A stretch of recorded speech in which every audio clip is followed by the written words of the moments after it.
اتفرج على الفيديو للآخر علشان تعرف مميزاتها وازاي النسخة بتعمل رسالة قطع النت. ولو دوست على الريك كده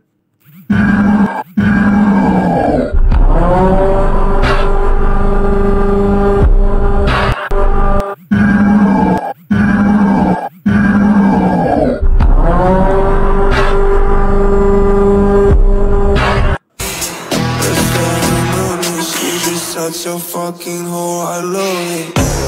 I just fuck her on the side and she bitch for me online. For a pussy I would die every second we on fire.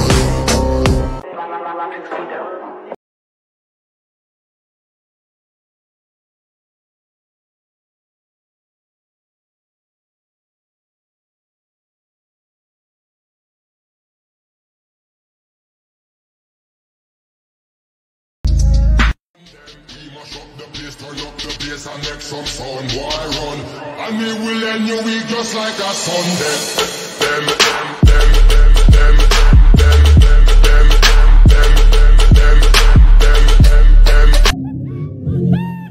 Pode aqui na bancada, na bancada.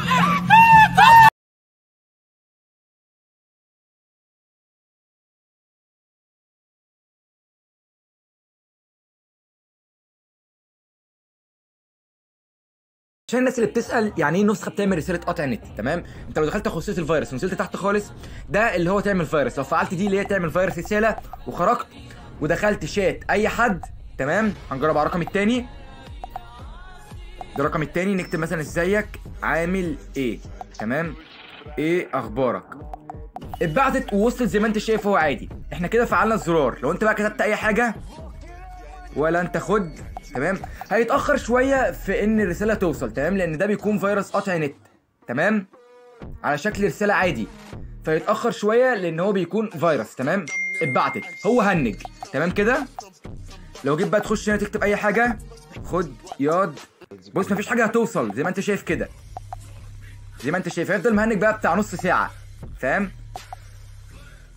لو دخلت على خصوصية الفيروس اللي هي تعمل رسالة، انت ممكن برضو تكتب اي رسالة في اي روم تلاقي الروم كله هنج. ده مش برايفت بس، او مش اللي هو تكلم اي حد اللي هو برايفت اللي هو خاص، لا، انت ممكن تتكلم في اي روم برضو الروم كله يهنج. نخش على اللي بعده، تعمل فيروس ستيكر، تمام.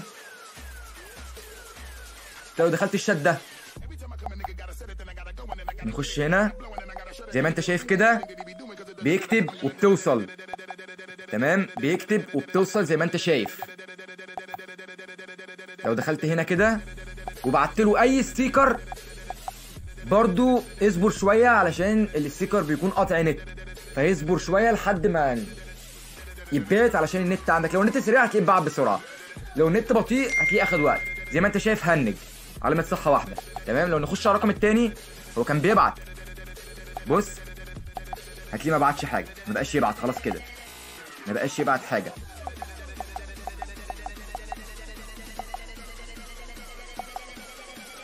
ما بقاش يبعت حاجه زي ما انت شايف كده، هيفضل مهنج، فاهم؟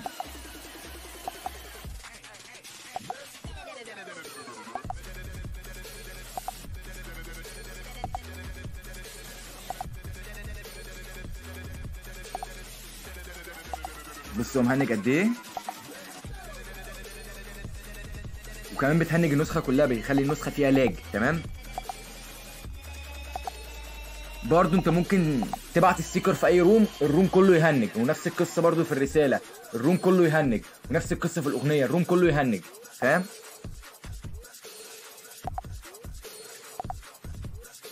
زي ما انت شايف مفيش حاجه بتوصل، تمام. مجرد انه الستيكر اتبعت خلاص كده هو هنج، بقت علامه صحه واحده، هو اصلا متصل الان، تمام. كده احنا جربنا الاثنين دول، انك تعمل رساله قطع نت وتعمل ستيكر قطع نت وتعمل اغنيه. فعله ويبعت اي اغنيه هيقطع عنه النت، وده فعله ويبعت اي صوره هيقطع عنه النت، وده فعله ويبعت اي صوره جيف هيقطع عنه النت.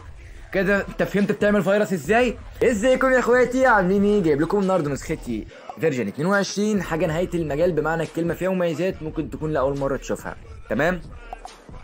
طيب خلينا نخش في المميزات على طول. طبعا شفت حوار قطع النت، تمام، انك تقطع النت برساله وتقطع النت بستيكر وتقطع النت باغنيه وتقطع النت بصوره وتقطع النت بجيف.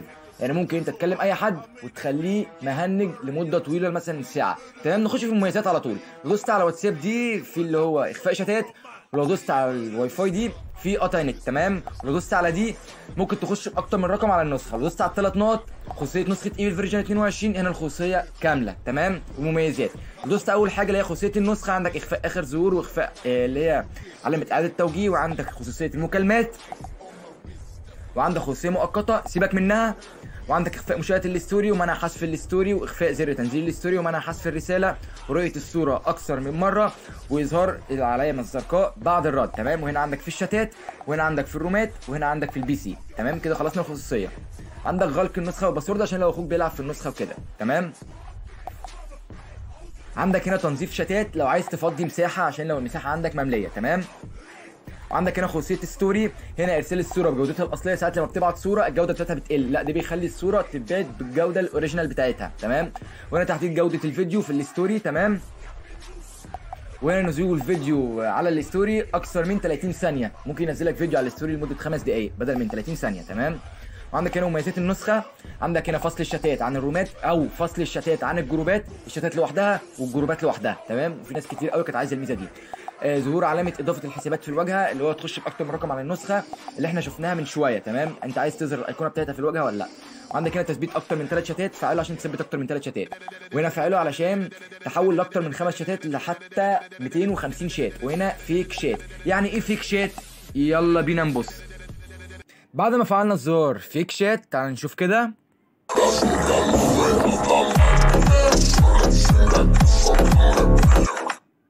زي ما انت شايف الرساله اللي انا بكتبها بيبان ان اللي قدامي هو اللي باعتها، ده فيك شات. طيب تعال نشيل التفعيل من على الزرار، هيبعت عادي.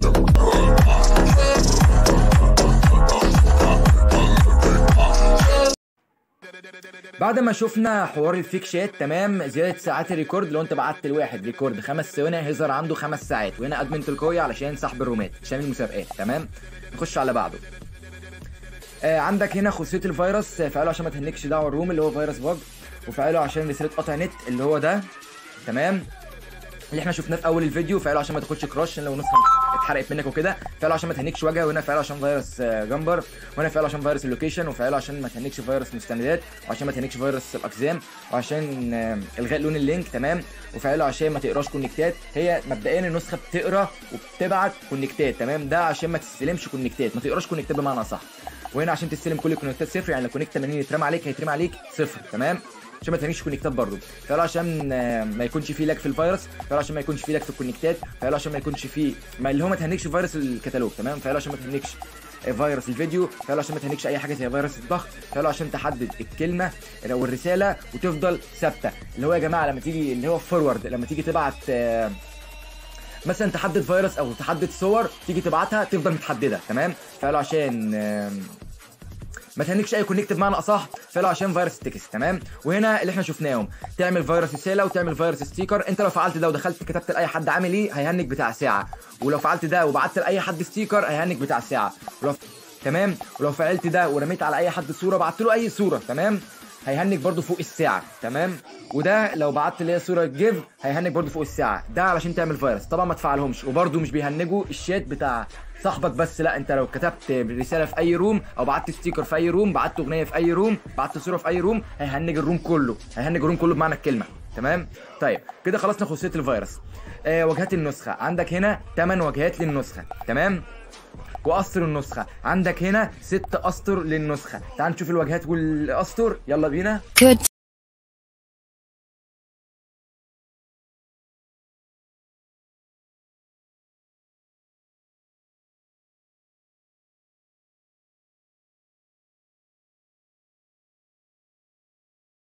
خلصنا الواجهات والاسطر. التحكم في خلفيه الواجهه علشان لو عايز تحط صوره ورا الشتات. تمام، وهنا التحكم في لون البالون داخل الشات، اللون اللي هو بيكون داخل الشات.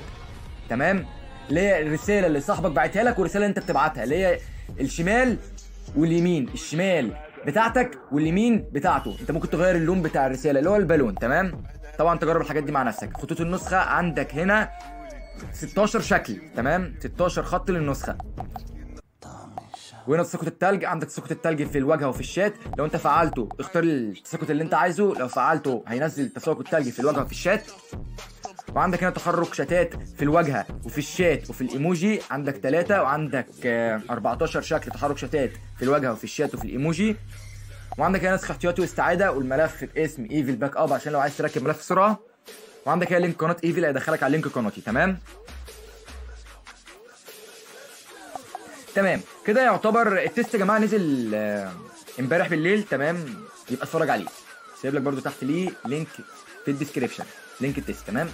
طيب بعد ما خلصنا الخصوصيه والمميزات، مسج رقم انت مكسل تسجله، هنعمل ايه؟ هتقوم كاتب هنا 20، هتكتب زائد 2، بعد كده تكتب رقم اللي انت عايز تكلمه 012 011 وكمل بقى، هيخش لك على الشات حتى لو انت مش مسجله. تمام، تخش على بعض، رستر واتساب عشان لو النسخه نجت معاك، وهنا اعمل روم، وهنا اعمل بي سي، ونزود لك عدد البي سي ل 1024 بدل من 256. عدد البي سي متزود والبي سي مش بيتحرق. وهنا واتساب ويب ورسائل مميزه بنجمه، وهنا اعدادات عاديه. تمام، عندك هنا الخصوصيه في الاعدادات العاديه، وعندك هنا الشات السمات.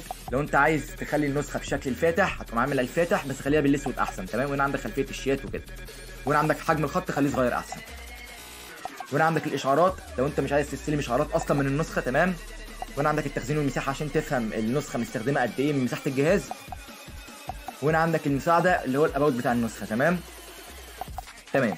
والنسخه هتشتغل عند كله، على الاجهزه الضعيفه والاجهزه العاليه. تمام. عندك هنا المكالمات، وعندك هنا الستوري، عندك طبعا زرار اللي هو اللي بينزل ستوري. تمام، تم الحفظ في الجهاز، ولو دوست على اللي جنبيها دي هيبان عند صديقك انك شفت الستوري بتاعته. تمام. وعندك هنا احنا منزلين ستوري، اللي شاف الستوري 66 لو رفعت كده هيبان 366، مزود لك العدد ل 300. تمام، بتزود ستوري. تمام كده. تمام، نخش على الشات. ده عندك هنا تذكر في الشات، عندك هنا اشكال ايموجي كتير. تمام، لو جبت ايفل هنا عندك هنا اشكال كتير، وعندك هنا تحديد، اكتب الكلمه اللي انت عايزها بعد كده اضرب ده التذكر. تمام، وعندك هنا الشات بتاع جهات اتصال من جوه، والنسخه فيها سحب رومات،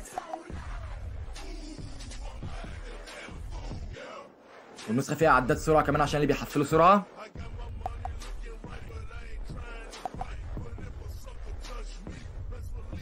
هتسحب الروم ازاي؟ هتقوم دايس اعدادات المجموعه، وتقوم دايس سحب رومات، وتقوم دايس على علامه الصح. الروم كله الادمن بتاعه هينزل وانت كده سحبت الروم. تمام. النسخه بتعمل شات فيك، والنسخه فيها زرار بيعكس الشات، والنسخه فيها 8 واجهات و6 اسطر واجهات. التحكم في لون البالون في الشات، لون البالون اللي هو ده هفهمك تاني، ده ابيض، اللون ده اللي صاحبك بعته لك ابيض، وده ابيض، انت ممكن تتحكم في اللون. تمام، مش بتهنك اي حاجه. تحويل الصوت من MP3 ريكورد، طبعا انا نسيت اوريها لك. دوست على الاغاني، هتدوس على اي حاجه كده، هتدوس على دي تحويل الصوت من MP3 ريكورد، تحويل لريكورد. تمام، فيها ميزه تحويل الصوت من MP3 ريكورد. وايه تاني؟ وتثبيت اكتر من 3 شتات، واعاده تحويل لاكتر من 5 شتات. فيها زراير عامله فيروس مثل فيروس الساله زي ما احنا شفنا في اول الفيديو، وفيروس السكر زي ما احنا شفنا، وعامله فيروس اغنيه، وعامله فيروس صوره، وعامله فيروس جيف. زراير تهنيج لو فعلته مش هتتحرق منك ومش هتديك كراش. نسخه مش بتهنج ضغط رسائل، ودي فعلا تستلم وتبعت كونكتات عادي. الادمن تلقائي عشان سحب الرومات، تنزيل الادمن كله بضغط الزرار واحده. غلق النسخه وباسورد، تنظيف شتات عشان يمسح كل دي مميزات للنسخه. فيها عداد سرعه عشان اللي بيحفلوا سرعه، وبتجيب تاريخ المنشئ بتاع الروم زي ما انت شايف كده، تاريخ المنشئ. ايه تاني؟ تمام، فيها انك تسرق ستوري، ميزه قطع النت عن النسخه. فيها زراير تهنيج، فصل الشتات عن الرومات زي ما انا قلت لك، او فصل الشتات عن الجروبات عشان لو حد مش فاهم يعني ايه رومات. تذكر داخل الشات اللي هو التذكر ده، وتذكر متحرك كمان، وزخرفه اسامي، وتحرك شتات داخل الشات، وتحرك شتات في الواجهه، وتحرك شتات في الايموجي. تحرك شتات في الايموجي اهو. تمام،